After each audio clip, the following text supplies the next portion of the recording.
오늘 우리에게 주시는 하나님의 말씀은 로마서 16장 17절부터 20절까지 말씀입니다.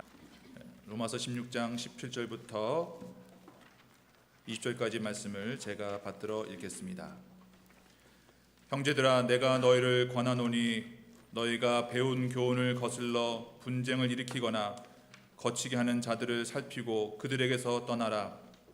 이 같은 자들은 우리 주 그리스도를 섬기지 아니하고 다만 자기들의 배만 섬기나니 교활한 말과 아첨하는 말로 순진한 자들의 마음을 미혹하느니라. 너희의 순종함이 모든 사람에게 들리는지라. 그러므로 내가 너희로 말미암아 기뻐하노니 너희가 선한 데 지혜롭고 악한 데 미련하기를 원하노라. 평강의 하나님께서 속히 사탄을 너희 발 아래에서 상하게 하시리라. 우리 주 예수의 은혜가 너희에게 있을지어다. 아멘.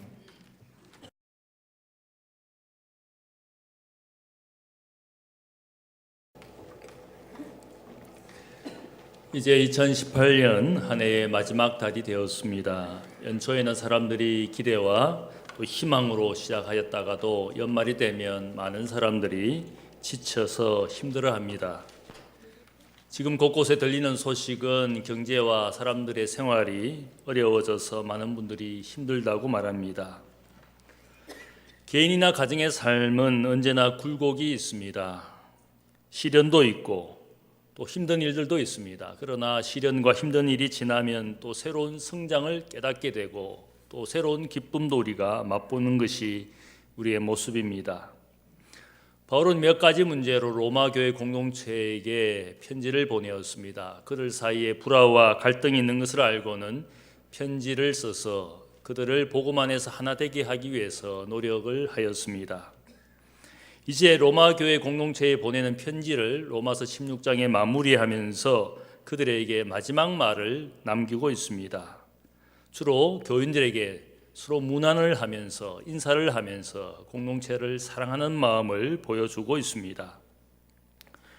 2001년 9월 11일은 세계의 많은 사람들이 기억하고 있는 날입니다. 무슬림 테러 분자에 의해서 뉴욕의 쌍둥이 건물이 비행기가 납치되고 그 비행기에 의해서 결국은 무너지는 그런 미국 역사에 아마 크게 기억되는 불행의 사건으로 우리도 잘 알고 있습니다. 비행기 안에 갇혀있고 건물 안에 갇혀있던 사람이 자신의 마지막을 생각을 하고는 마지막 몇 분, 마지막 몇십 초 순간에 사랑하는 가족이나 연인에게 그들은 전화로 메시지를 남겼습니다. 그 대부분의 메시지는 비슷합니다. 엄마 사랑해요. 아빠 사랑해요. 여보 사랑해. 아들아 사랑한다. 이런 사랑의 메시지를 마지막 긴급한 순간에 남겼습니다. 과거와 현재에 있던 갈등, 불화, 논쟁 또 아마 그들 사이에는 있었지만 그러나 마지막 순간에는 다 그것이 부질없는 것이었습니다. 사랑했던 것을 고백하고 사랑하는 마음도 지금도 있음을 그들의 가족과 그들의 사랑하는 사람들에게 다 남겼습니다. 죽음을 앞에 둔 마지막 순간에는 사랑하는 사람들에게 무엇을 말하겠습니까? 성공했노라고, 출세했노라고, 많은 재물을 쌓았노라고, 혹은 나는 지위를 얻기 위해서 오랜 시간 고생했노라고 그런 말을 남기지는 않습니다. 주로 사랑하는 사람들에게 남기는 것은 사랑한다고 그렇게 고백하고 마지막 말을 남깁니다. 고린도전서 13장에 바울은 우리에게 유명한 사랑의 장을 말하면서 거기에 사랑은 언제까지나 영원히 떨어지지 아니한다. 사랑은 결코 포기하지 않는다. 사랑은 결코 실패하지 않는다라는 이 놀라운 진리를 이야기합니다. 여러 가지 시련과 어려움이 있지만 결국 사랑은 사랑하는 사람들을 묶어주는 영원한 진리이고 그것만이 인생의 마지막에 남는 것이고 또 전하는 메시지라고 생각을 합니다. 우리는 지금 사느라고 이 사랑의 소중함을 지금은 단지 느끼지 못하고 모를 뿐인 것입니다. 그러나 마지막 순간이 되면 사랑만이 남는 것입니다. 바울은 로마 교회에게 편지를 보내면서 사랑이라는 말은 여기에 쓰지 않지만 사랑이 가득한 마음으로 편지를 마무리하고 있습니다. 로마 교회 교인들에게 꼭 하고 싶은 말을 이 마지막에 전합니다. 어떤 모습으로 전하고 있는지, 첫 번째는 사랑의 마음으로 한 사람을 추천하고 있습니다. 16장 1절을 보면 자신보다 먼저 로마로 건너가는 한 여인의 이름을 거기에 말하고 있습니다. 이 사람은 갱그레아 교회의 일꾼이라고 말하는 베베라는 여인입니다. 갱그레아라는 이 도시는 지금 바울이 머물면서 편지를 쓰고 있는 고린도로부터 동쪽으로 약 8마일 떨어진 작은 항구 도시입니다. 한글 성경에는 갱그레아 교회의 일꾼이라고 이렇게 번역하였지만 원래의 헬라어는 디아코노스라는 말을 씁니다. 디아코노스라는 말에서 영어 디컨이 왔고 한글로 우리가 번역을 하면 집사라고 번역을 합니다. 집사라는 직분은 이미 바울 시대에 존재하고 있었습니다. 빌립보서 1장 1절을 보면 집사라는 직분을 이미 교회 안에 두고 있음을 말하고 있습니다. 단순한 일꾼이 아니라 교회의 집사의 직분을 가진 여인 베베였습니다. 우리가 집사라는 말을 사도행전 6장에서 사도들이 말씀과 기도 생활에 전념하기 위해서 과부를 돕는 봉사 일들을 할 사람을 따로 세웠습니다. 그 사람을 우리가 흔히 일곱 집사다, 이렇게 집사라는 직분으로 그들을 불러줍니다. 그러나 사도행전 6장을 자세히 읽어보면 집사라는 말은 나오지 않습니다.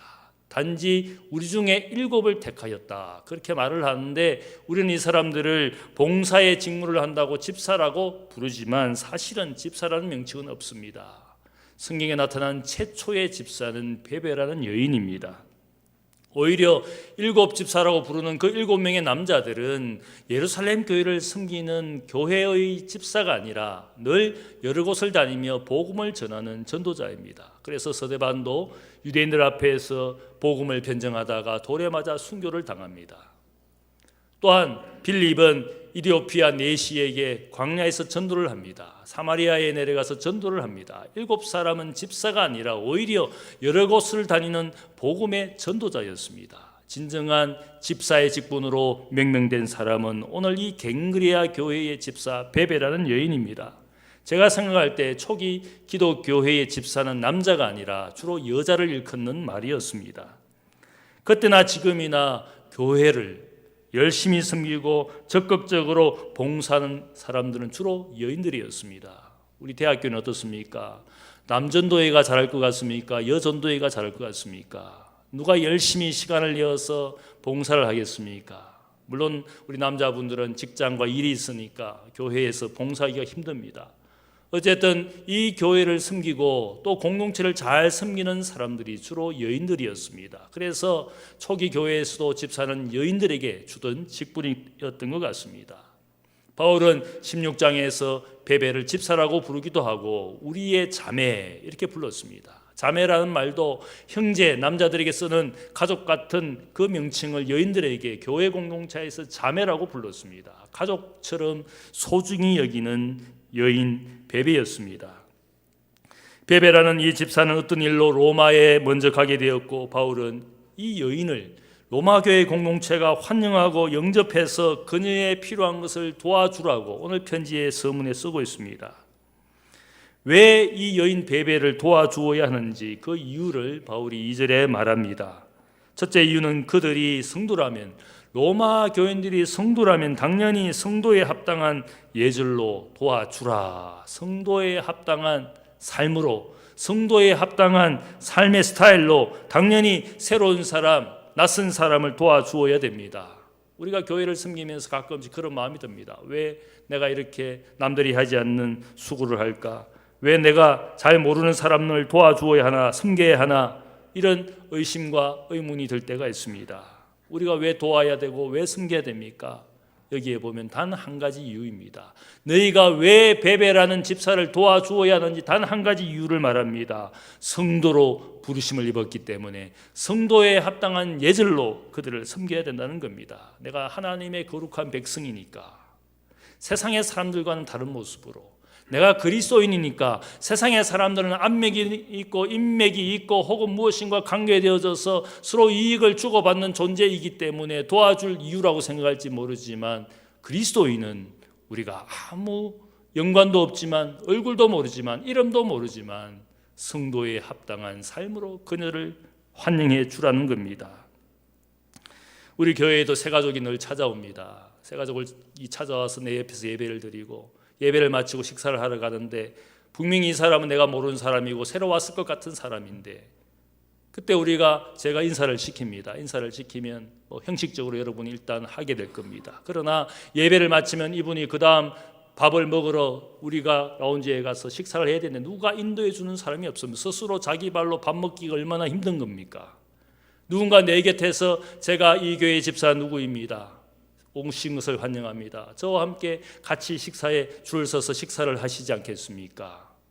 이렇게 하는 것이 먼저 와 있는 사람이 해야 되는 겁니다. 네가 하리 내가 하리 서로 눈치만 보다가 서먹서먹하게 있다가 그 세 가족이 몇 주 이 교회에 와서 나에게 인사하는 사람도 없고 아는 사람도 없고 내가 이렇게 서먹한 가운데서 어떻게 밥을 먹을 수 있을까 불편한 마음을 가지게 되다가 몇 주만 지나면 결국은 교회에 보이지 않습니다. 누가 해야 되겠습니까? 네가 하리 내가 하리 내가 해야 되는 겁니다. 내가 여기에 먼저 와 있으니까. 낯선 사람이 오면 그를 우리가 성도에 합당한 예절로 내가 안면을 트고 내가 나 자신을 소개하고 그분이 이 교회 공동체에 편하게 밥 먹을 수 있도록 서먹한 기분, 불편한 마음을 없애주는 것은 내가 해야 되는 겁니다. 너에게 기대할 수 없습니다. 새 가족이 만일 그런 사람이면 특별한 사람이겠죠. 사회성이 너무너무 좋거나 별로 다른 이들을 두려워하지 않는 그런 분이 생각보다 많지 않습니다. 대부분 얼마나 안면을 가리는지 모릅니다. 어떻게 남자가 저렇게 부끄러움을 타는지 모릅니다. 베베 집사를 왜 로마 교회가 도와줘야 됩니까? 로마라는 낯선 환경에 오게 된 이 여인도 그리스도인이고 거기에 기다리고 있는 환영하는 사람도 그리스도인이기 때문에 먼저 그들이 섬겨야 한다는 겁니다. 베베 집사를 도와주라고 말하는 두 번째 이유는 그녀는 도움받을 자격이 충분한 사람이라고 바울이 말하고 있습니다. 2절 말씀을 보면 그녀는 여러 사람과 나의 보호자가 되었습니다. 이 말씀은 보호자라는 이 말은 다르게 번역하면 후원자라는 말입니다. 아마 갱그레아 항구 도시에서 이 여인은 열심히 사업을 해서 경제적으로 어느 정도 부한 여인이었습니다. 그러하기 때문에 갱그레아 지역에서 많은 사람들의 후원자가 되고 복음의 사역을 하는 이 바울을 열심히 물질적으로 섬기는 그런 집사 베베였습니다. 얼마나 열심히 충성되게 섬겼는지 이 여인을 너희가 당연히 새로운 환경에 오게 된 이 여인을 섬겨주는 것이 이 여인은 그들의 도움을 받을 자격이 있는 헌신된 여인이라고 그렇게 말하고 있습니다. 바울은 자신이 받은 사랑을 잘 알기 때문에 이 베베를 사랑으로 로마 교회에 추천하고 있습니다. 서로 모르는 두 존재이지만 이 중간에 바울이 사랑의 마음으로 두 존재를 연결시켜주고 있습니다. 우리는 사랑 안에서 하나이다. 성도라면 그리스도인이라면 환영해주고 맞이해주고 도와주는 그것이 성도에 합당한 삶이라고 사랑하는 마음을 가득 담아서 이 편지에 전하고 있습니다. 두 번째로 오늘 이 바울의 모습을 보면 사랑의 마음으로 공동체를 세워주고 있습니다. 로마서 16장을 여러분 읽어보시면 여기에 바울이 서로 문안 인사를 하고 있는 서로 시키고 있는 많은 이름들이 약 26명의 이름이 등장을 합니다. 왜 바울의 마지막 부분에 이렇게 많은 사람들의 이름이 등장하고 있는지 다른 서신도 있지만 특별히 로마서 16장에는 26명의 이름이 등장하고 있습니다. 왜 그러할까 생각을 해보면 로마 교회는 바울이 전혀 관여하지 않은 바울이 개척하지 않은 교회입니다.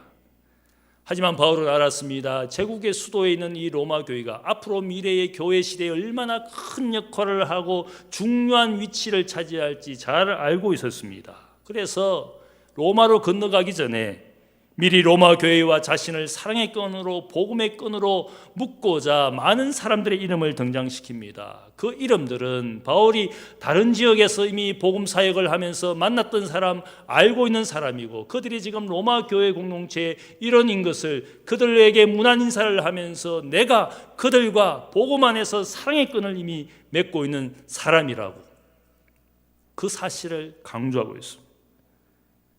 아직 그들을 얼굴로 대면하지 않았지만 그들과 함께하고 있는 사람들이 복음과 사랑의 끈으로 자신과 연결되어 있음을 분명하게 말하고 있습니다. 그리고 16절에 말하기를 너희가 거룩하게 입맞춤으로 서로 문안하라. 그리스도의 모든 교회가 다 너희에게 문안하느니라. 이렇게 거룩한 입맞춤. 당시의 유대인들은 사랑과 우정을 나누는 방법으로 그렇게 뺨에다가 입맞춤을 합니다. 지금도 서양 사람들은 뺨에다가 입을 맞추면서 자신의 사랑과 우정을 그 사람과 나누는 하나의 방식입니다. 오늘날 악수처럼 내가 당신과 알고 지냅니다. 또 새로운 사람이지만 알고 지내고 싶습니다. 우리가 악수하는 이유가 뭡니까? 전혀 모르는 사람, 관여하지 않는 사람 같으면 악수도 하지 않습니다. 당신을 내가 환영합니다. 사랑과 우정으로 환영합니다. 그런 뜻으로 우리가 악수하는 것이지 않습니까? 모든 교회는 어디에 있든지 누구이든지 그리스도인이라는 이름을 가지고 있으면 여러분들이 인사하고 또 문안을 나누는 겁니다. 옆에 동네 교회에 누가 있든지 그분이 그리스도인이라면 내가 기뻐야 되고 함께 있는 것을 감사해야 되는 것이지 않겠습니까? 여기에 특별히 우리가 이 많은 이름들 가운데서 한 가지를 주목해야 됩니다. 그 이름과 함께 교회 공동체가 거기에 소개되고 있습니다. 16장을 보면 5절 말씀을 보면 바울과 고린도에서 사역했던 브리스가와 아굴라라는 부부가 있습니다. 원래 이 사람들은 로마에서 유대인들이 추방될 때 고린도에 와서 바울을 만났고 바울과 함께 사역했던 사람입니다. 이제는 바울을 떠나서 로마로 돌아가서 이 로마 교회에서 일하고 있는 두 부부의 이름이 있습니다. 그런데 거기에 보면 5절 말씀을 보면 브리스가와 아굴라가 자신의 집에 교회를 만들었습니다. 브리스가와 아굴라가 영적인 리더가 되는 가정교회가 거기에 있음을 말하고 있습니다. 10절 말씀을 보면 아리스토블로라는 그 사람의 이름과 그곳에도 교회가 있음을 말하고 있습니다. 아리스토블로라는 이 사람의 이름은 생각나는 이름이 있습니다. 헤롯 대왕의 손자이면서 지금 글라우디오 황제 시절에 헤롯 아그리빠가 그의 형제가 헤롯의 가문의 한 사람이 지금 유다의 땅의 왕이 되어 있습니다. 그의 형제로서 로마에 살면서 로마에서 죽은 한 형제 이름이 아리스토블로입니다. 아마 아리스토블로라는 이 사람의 가정에도 교회가 존재하고 있음을 그럴 가능성이 있습니다. 11절 말씀을 보면 나기수라는 사람의 가정에도 교회가 있었습니다. 14절 말씀을 보면 여러 이름이 나오고 그들과 함께 하고 있는 교회 형제들이 있다고 말하고 있습니다. 15절에도 여러 이름과 함께 그들과 함께 하고 있는 성도들이 있다. 여기에 보면 5 가정 이상의 교회가 존재하고 있는, 오늘날 우리가 이렇게 큰 교회 건물을 지어놓고 한 군데 모여있는 교회가 아니라 교회의 여러 가정의 그들과 함께하는 교회 예배와 기도의 공동체가, 그것을 우리가 전체를 로마 교회라고 부릅니다. 작은 교회들이 모여서 그들은 함께 떡을 떼고 교제를 하고 기도를 하고 삶을 나누고 생활을 나누는 가정교회가 로마 교회 공동체였어. 이것은 우리에게 한 가지를 이야기합니다. 개인적인 신앙생활도 우리가 귀하게 보지만 기독교는 공동체의 신앙을 중요하게 생각한다는 말입니다. 홀로 조용히 수행하고 진리를 추구하는 것이 기독교 신앙이 아니라 기독교는 함께하는 사람들과 공동체를 만들어서 그들과 함께 삶을 나누는, 함께 기도하는, 말씀을 나누는 그런 공동체가 기독교 공동체의 교회라는 것입니다. 내가 하나님 앞에 단독으로 존재하는 것처럼 나만 있는 것이 아니라 내 옆에 공동체가 함께 있는 것을 받아들이는 것이 우리가 기독교 공동체입니다. 그래서 오늘도 우리가 예배 시간에 사도신경을 고백했습니다. 성령을 믿사오며 거룩한 교회 공동체를 내 신앙의 믿음으로 받아들입니다. 나는 나와 함께 있는 공동체를 믿습니다. I believe in the Holy Spirit and Holy Community. 거룩한 공동체를 내 신앙의 삶에 받아들입니다. 나는 홀로 불교의 절간에 가서 수행하고 불공드리는 그런 신앙이 아니라 나와 함께 존재하고 있는 교회 공동체를 내 신앙과 믿음의 내용으로 받아들입니다. 그게 기독교 신앙입니다. 우리가 어떻게 우리의 존재가 하나님 앞에서 의미 있고 가치가 있습니까? 우리가 때로는 내 신앙에 낙심할 수 있습니다. 상처받을 수 있습니다. 사람 때문에, 성도 때문에, 누군가 때문에 혹은 일 때문에 낙심할 수 있습니다. 그렇다고 해서 내가 함께하고 있는 공동체의 존재를 내가 부정하거나 결코 무시하지 말아야 됩니다. 하나님이 내가 쓰러질 때, 낙심할 때 나를 격려하고 위로해 주시도록 내 곁에 이 교회 공동체를 두셨음을 내가 인정하고 믿어야 됩니다. 그래서 왜 우리가 공동체가 필요한가?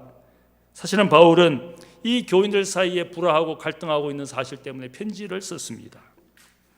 그런데 오늘 이 마지막 말미에는 공동체를 강조하고 있습니다. 각각 나누어져 불화하고 있지만 그러나 교회는 하나이고 공동체이다. 특별히 공동체 안에 있는 개인의 가치가 중요함을 말하고 있습니다.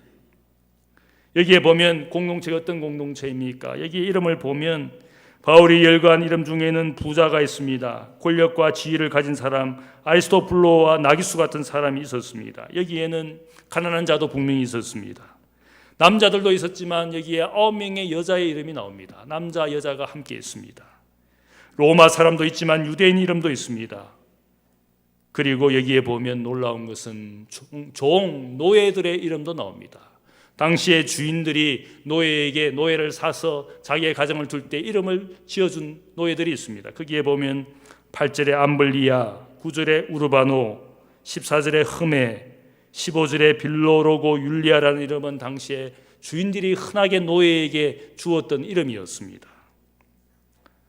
22절 오늘 읽지는 않았지만 바울의 편지를 나 드디오가 주 안에서 문안한다. 바울의 편지를 대신 쓰고 있는 대필자의 이름이 나옵니다. 드디오라는 이름.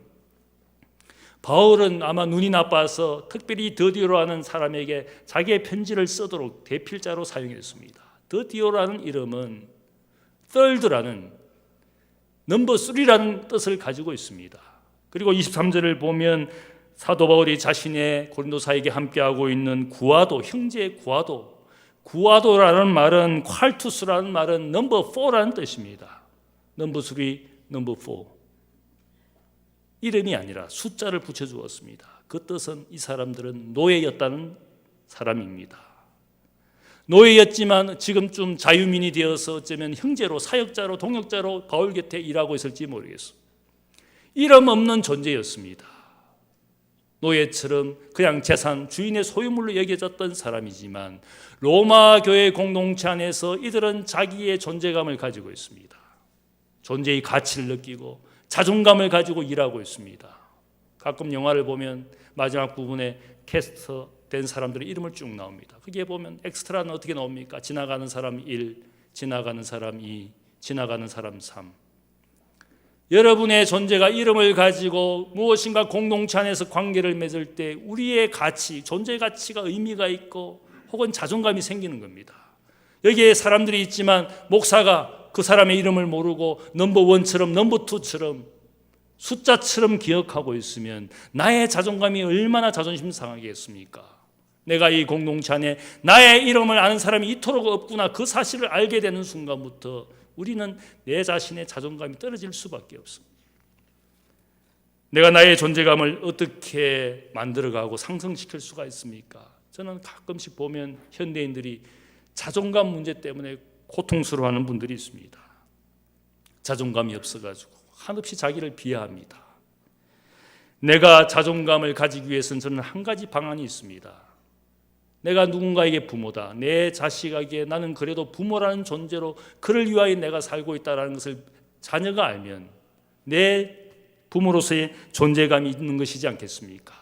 내가 누군가의 친구가 되고 이웃이 되고 혹은 한 공동체 안에서 집사가 되어서 누군가 관계하는 이 관계 속에서 나의 자존감이 높아지는 겁니다. 가끔씩 보면 지식도 있고 능력도 있지만 사람들과 관계할 줄 몰라서 오히려 자신의 능력과 상관없이 한없이 자존감이 낮은 분이 있습니다. 우리가 많은 관계를 왜 맺어야 되는 겁니까? 왜 우리가 공동체 안에서 신앙생활을 해야 되는 겁니까? 내가 그에게 가치가 있고 관련이 있는 사람으로서 내 자신이 여기에 존재하고 있다는 사실들이 나의 자존감을 높여주는 방법입니다. 그래서 저는 늘 그렇게 생각합니다. 인생의 성공자가 누구냐? 사는 세월 70년, 80년을 살면서 내가 많은 사람을 알고 지내고 많은 사람을 친구와 이웃으로 만들어낼 줄 아는 사람이 진정한 인생의 성공자이다. 교회 안에서 누가 일꾼이냐? 400명, 500명이 되지만 이 사람들 중에 내가 몇 명을 알고 살고 있는지 그것을 파악하면 내가 이 공동체에서 신앙의 성공자인지 일꾼인 줄을 알 수가 있어. 5년, 10년을 있어도 아는 사람 몇 명 되지 않습니다, 목사님. 누구 탓으로 여겨야 되겠습니까? 남의 탓입니까? 자기 탓입니까? 자기가 관계 맺지 않고 살고 있기 때문입니다. 함께 기도하지 않고 함께 봉사하지 않고 함께 공동체 일에 무관심하니까 알고 있는 사람이 변명되지 않습니다. 우리가 인생의 혹은 믿음의 성공자가 되기 위해서는 관계와 공동체 속에서 내가 사람들에게 안면을 트고 그를 섬기고 사귀는데 우리가 인생의 시간을 우리가 투자하면 내 자존감을 높여줍니다. 누군가의 부모, 누군가의 친구, 누군가의 이웃으로 내가 이 땅에 사는 날 동안 그것이 나의 삶의 가치를 줍니다. 공동체 안에서 모든 사람들이 가치와 의미가 있음을 바울이 강조하고 있습니다. 노예의 이름을 불렀습니다. 대필자 이름, 나도 지금 바울의 편지를 쓰는 대필자라고 너디오가 갑자기 한마디 합니다. 수많은 사람들의 이름이 나왔습니다. 바울은 특별히 4절에서 브리스가와 아골라 부부는 바울을 위하여 자기의 목숨까지 내어놓은 사람들이라고 칭찬합니다. 다른 모든 교회도 그들의 존재를 감사하고 있다고 칭찬합니다. 6절을 보면 마리아 그녀도 너희를 위하여 많이 수고한 사람이라고. 마리아라는 이름이 흔하지 않습니까? 제가 성경을 쭉 카운트해 보니까 이 여인 마리아는 마리아 넘버 6입니다. 6번째 마리아입니다. 그러면서도 그녀가 로마교회 공동체 안에서 많이 수고한 여인이라고. 흔한 이름이지만 이 사람의 존재감은 많이 수고한 교회를 위하여 수고한 마리아라고 칭찬해 줍니다. 10절 말씀을 보면 그리스도 안에서 인정을 받은 아벨레에게 문안하라. 그도 주님 안에서 열심히 일하고 주님께로부터 인정받은 일꾼이라고 칭찬해 주고 있습니다. 문안 인사를 말하는 것 같지만 사실은 칭찬을 말하고 있습니다. 12절 말씀을 보면 주 안에서 수고한 드루베나와 드루보사, 주 안에서 많이 수고하고 사랑하는 버시에게 문안하라. 문안 인사를 하는 것 같지만 여기에 그 교회 공동체에서 드루바나와 혹은 드루보사라는 아마 쌍둥이 자매인 것 같습니다. 두 여인과 버시라는 여인에게 주님 안에서 너무 수고한 여인들이다. 칭찬해주고 있습니다. 연말이 되면 누구를 제일 많이 칭찬해줘야 되겠습니까? 우리 찬양대원도 칭찬해주고 교사도 칭찬해주고 남녀전도회 임원과 회원들 수고하신 분들 또한 부서의 집사님으로 일하신 많은 사람들을 우리가 칭찬하고 감사하는 마음을 가져야 됩니다. 사랑의 마음이 그죠? 우리가 이 마지막 한 해를 마무리하면서 감사하고 칭찬하는 마음을 가지고 사람들을 대해야 됩니다. 연말까지 끝없이 불평하고 원망하고 그것이 아니라 한 해를 마무리하는 시점에 우리가 주님 안에서 수고하고 많이 수고한 사람들을 칭찬해 주어야 됩니다. 여러분의 인생에 무엇을 남기고 싶습니까? 늘 불평하고 원망하고 부정적으로 살았던 그 모습을 세상 사람들에게 남기고 싶습니까? 아니면 내가 내 인생을 마무리하면서 한 해를 마무리하면서 늘 사람들에게 감사하는 마음, 감사합니다. 내 곁에 있어 주셔서 감사하고 수고해 주셔서 감사하고 내 자녀를 위해서 말씀을 가르쳐 주셔서 감사하고 예배 시간에 이렇게 예배 음악으로 우리가 하나님을 찬양하는데 힘이 되게 해주신 찬양대에게 감사하고 감사하는 마음이 우리가 찾아보면 감사할 것이 너무너무 많습니다. 바울은 편지를 마무리하면서 공동체를 생각하고 공동체 안에서 의미를 가진 그 존재를 일일이 말하면서 그들을 칭찬해 줍니다. 사랑하는 마음이 가득 담겨 있는 편지입니다. 세 번째로 바울은 사랑의 마음으로 공동체의 믿음을 지키라고 권면합니다. 17절 말씀을 보면 권면합니다. 형제들아 내가 너희를 권하노니 너희가 배운 교훈을 거슬러 분쟁을 일으키거나 그치게 하는 자들을 살피고 그들에게서 떠나가라. 바울은 편지를 하면서 그래도 기대가 있었습니다. 고치고 새로워질 사람이 있을 것을 기대하지만 그러나 분명히 말합니다. 때로는 그것이 통하지 않는 마지막까지 거스르는 사람, 마지막까지 불순종하는 사람, 마지막까지 듣지 않는 사람 어떻게 해야 되는 것이냐? 그들에게서 떠나가라. 그들을 내어보낼 필요는 없지만 차라리 그들과 교제하지 않고 너를 자신의 믿음과 영혼을 지키기 위하여 그들로부터 오히려 떠나가라고 말합니다. 살피라는 이 뜻은 지켜보라는 뜻입니다. 최종적으로 이제는 그들을 결국 떠나가야 되는 그런 존재라고 분명한 영적 분별을 이야기합니다. 왜 그들을 멀리해야 된다고 말합니까? 18절 말씀을 보면 결국 그들은 주님을 섬기는 사람이 아니라 자신의 배와 자신의 이익을 챙기는 사람이라고, 사람들을 교활한 말과 아첨하는 말로 순진한 사람을 미혹하는 존재, 미혹하는 사람들이 누구입니까? 결국은 사탄의 역사를, 사탄은 결국은 미혹하고 유혹하면서 사람들을 자기 곁으로 모읍니다. 우리가 오늘날 많은 사이비 이단들 혹은 싹군 같은 사람들의 모습은 많은 사람들을 불러 모읍니다. 온갖 말로 사람들에게 어필을 합니다.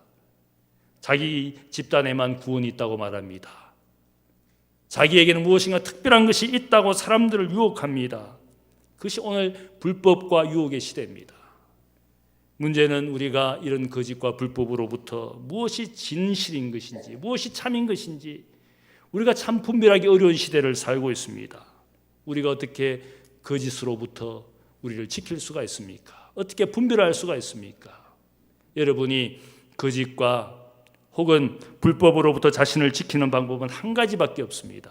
내가 진실을 붙들고 사는 겁니다. 진리를 내가 더욱더 사모하면서 그 진리에 내가 인생을 맡기고 가정을 맡기고 교회를 맡기는 수밖에 없습니다. 왜냐하면 가짜로부터 자신을 지키는 방법은 내가 진실한 것, 영원한 것, 참된 것, 그 하나님의 말씀을 붙들고 사는 것만이 거짓으로부터 우리를 지킬 수 있는 겁니다.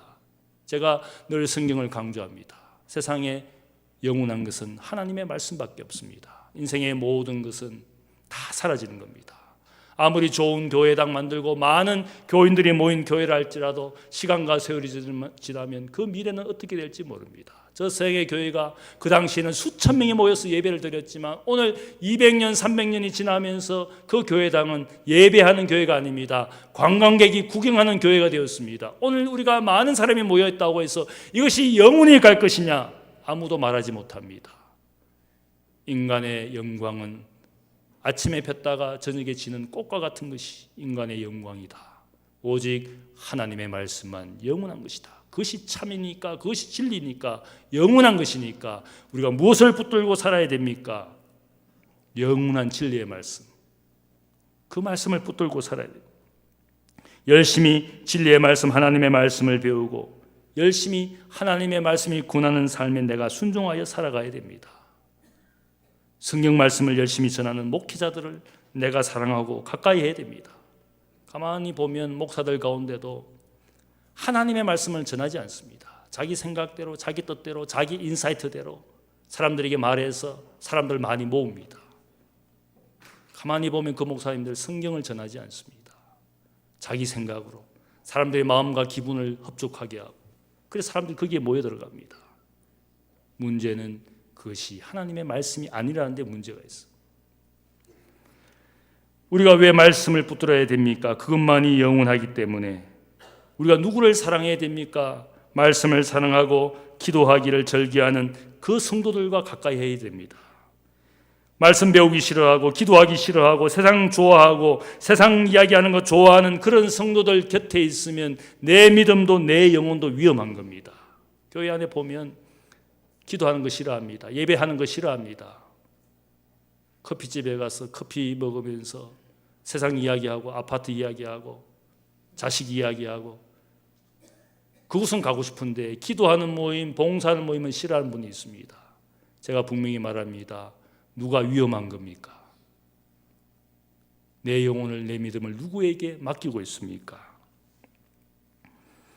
베드로가 예수님을 주는 그리스도시요 살아계신 하나님의 아들입니다. 멋진 신앙의 고백을 했습니다. 주님께서 베드로의 믿음을 칭찬해 주었습니다. 너는 바로 반석이 될 것이다. 반석 같은 존재 앞으로 개발하고 불리어지게 될 것이다. 그의 믿음을 칭찬해 주었습니다. 그런데 곧이어서 예수님께서 자신은 예루살렘에서 십자가를 지고 고난당하고 죽게 되실 것을 말씀했습니다. 이 이야기를 들은 베드로가 상심이 되었습니다. 주여, 그러한 일들을 하지 마옵소서. 주님께 간청했습니다. 그때 주님이 그에게 하신 말씀이 있습니다. 방금 믿음으로 고백한 그를 반석이라고 칭찬해 준 그 베드로를 향하여 주님이 말씀합니다. 사탄아, 내 뒤로 물러갈지어다. 너는 나를 넘어지게 하는 자로다. 너가 하나님의 일을 생각지 아니하고 도리어 사람의 일을 생각하는도다. 믿음의 반석이 사탄이 되어버렸어. 사람의 일을 먼저 생각하는 그것을 사탄이라고, 유혹자라고, 미혹자라고 주님께서 베드로의 존재를 지금 사탄처럼 일하고 있다고 그를 책망했습니다. 하나님의 일을 격려하지 않고 사람의 일을 격려하는 친구나 이웃이나 성도를 보면 여러분들이 어떻게 해야 되겠습니까? 사탄아, 물러가라! 절대 이렇게 말하면 안 됩니다. 속으로만 말해야지 입으로 말하면 안 됩니다. 사람을 사탄으로 취급하면 문제가 있습니다. 우리의 마음으로 그런 성도나 그런 친구나 이웃을 보면 내가 마음으로 내 믿음 영혼을 지키기 위해서 내가 하나님의 일을 우선으로 해야 돼. 세상에 수많은 유혹자들이 있습니다. 그들은 자신이 무엇을 유혹하는지도 모릅니다. 세상 낙, 세상 기쁨에 취하여 그렇게 살고 있을 뿐입니다. 성도는 이 시대의 공동체를 통하여 하나님의 선한 일을 하는 사람들의 수고를 칭찬하고 그들이 내 곁에 있음을 감사해야 됩니다. 우리 옆에 있는 분들을 한번 칭찬하겠습니다. 집사님 고맙습니다. 감사합니다. 지금까지 내 곁에 있어 주시고 또 나를 격려해 주시고 위로해 주셔서 고맙습니다. 감사합니다. 연말이 되었는데 아직도 원망하고 불평하고 누군가를 정죄하고 있다면 인생의 마지막 순간에는 그 모든 것들이 부질없는 겁니다. 우리가 마지막을 사는 것처럼 남길 것은 사랑밖에 없습니다. 사랑했습니다. 지금도 사랑합니다. 그 말 한마디 하고 대부분 인생은 죽는 겁니다. J.B. 필립스는 말합니다. 나는 너희가 선한 데 전문가가 되고 악한 일에는 초보자도 되지 않기를 바란다. 여기 오늘 말씀 바울이 한 말을 그가 이렇게 번역했습니다. 선한 데 지혜롭고 악한 데 미련하기를 원한다. 바울은 사랑하는 마음을 담아서 이렇게 말합니다. 예수님도 우리를 악한 세상에 보내는 우리의 존재를 걱정하시며 이렇게 말씀했습니다. 보라, 내가 너희를 보냄이 양을 이리 가운데 보낸 것 같도다. 그러므로 너희는 뱀같이 지혜롭고 비둘기같이 순결하라. 우리는 악에는 모양이라도 버려야 됩니다. 초보자도 되지 말아야 됩니다. 그러나 선한 일을 하고 사랑하는 일을 하고 공동체를 섬기는 일에는 누구보다 전문가가 되어야 됩니다. 거꾸로 사는 분들이 있습니다. 하나님은 우리가 선한 일을 하도록 새롭게 우리를 지어주셨어. 그래서 우리는 홀로 있으면 유혹당하고 넘어지기 쉽지만 함께 있으면 함께 견딜 수가 있습니다. 나 홀로 넘어지더라도 곁에 있는 사람이 나를 도와줍니다. 세워줄 수 있습니다. 군대에서 홀로 있는 사람은 주로 누구입니까? 폐잔병이든지 혹은 탈영병이든지. 그러나 군대는 항상 함께 있도록 합니다. 왜 그렇습니까? 우리는 언제나 전쟁을 준비하는 사람들이다. 함께 있는 것이다. 선한 싸움을 싸우기 위해서 우리가 여기에 함께 있는 겁니다. 나를 알리고 내가 공동체에서 가치와 자존감을 느끼면서 함께 있는 겁니다. 우리가 인생에 남기는 말, 내 인생에 함께 해주셔서 감사합니다. 나의 가족으로 평생 나와 함께 있었고 또한 내 신앙생활 가운데 나와 함께 교회 공동체를 이루어 함께 옆에 있어준 것에 내가 감사합니다. 그런 마음으로 2018년 한 해를 감사하며 격려하며 칭찬하며 그래서 여러분의 삶이 관계 속에 더 큰 풍성한 열매를 맺고 새해를 맞이하는 여러분 되시기를 주님의 이름으로 축복합니다. 사랑의 아버지 하나님 감사합니다. 우리는 연약합니다. 그러나 연약한 우리들을 그리스도의 사랑으로 복음으로 묶어주셔서 교회 공동체가 되게 해주셨습니다. 옆에 있는 사랑하는 성도 함께하는 가족들을 사랑하는 마음을 가지고 이 시간 이 연말 대하기를 원합니다. 시련도 있었고 미움도 있었고 갈등도 있었지만 그러나 주님 앞에 사랑 안에서 다 있기를 원합니다.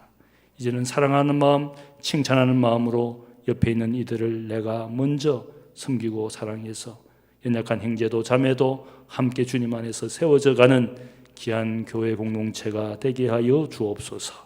감사하며 예수님의 이름으로 기도하옵나이다. 아멘.